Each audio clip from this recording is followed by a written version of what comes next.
The Toronto International Film Festival kicks off today. The lights are out, the red carpets are out, and the stars, well, they're on strike. We're now 8 weeks into Hollywood actors' strike, and that means the usual crowd of A-listers are not here. They're not on the red carpets or in Toronto's restaurants or shops. But TIFF is still happening. There are movies, rush lines, and the scramble for hot tickets. So joining us this morning with a closer look at what the festival will look like this year is film critic and editor-in-chief of That Shelf, Jason Gorber. Welcome to your morning. Good morning. How are you? I'm doing great. So how will TIFF look a little bit different for moviegoers this year?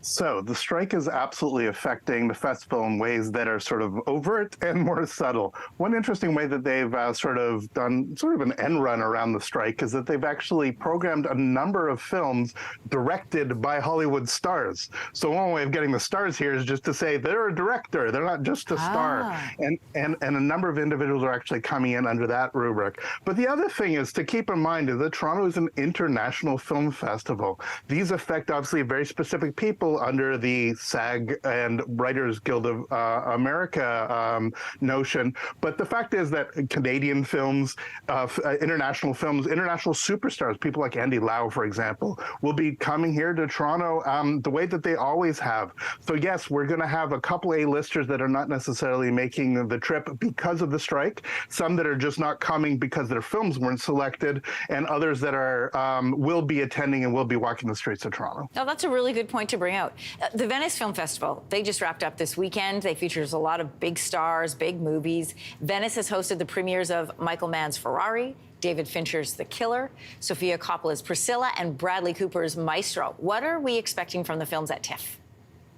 We're expecting films probably not as buzzworthy as those films, unfortunately. I think Venice really has upped its game and is getting films that, frankly, TIFF is no longer able to program. Those films are leaving Venice and going to places like Telluride in Colorado and New York, for example. Now, that's not to say of the hundreds of films that TIFF programs that we're sort of in danger of not being able to find stuff to see. But the fact of the matter is that some of these incredibly sort of red-hot festival titles are simply not playing here in Toronto, unfortunately. All right, we are now more than 4 months, hard to believe, into this writer strike. So if the strikes continue to go on, what do film festivals look like next year?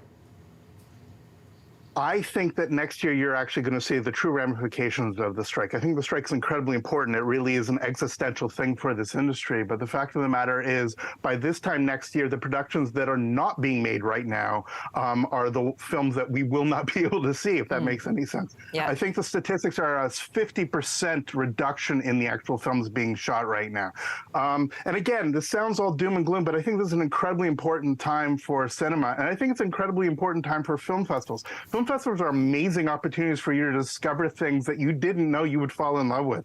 And TIFF is always an amazing opportunity to do that. I think that the stars are incredibly integral to what has brought the world to Toronto. But let's not forget that the world is still coming to Toronto, and this year it's a festival definitely worth supporting. Jason Gorber, good to have you here. Thanks for joining us. All the best.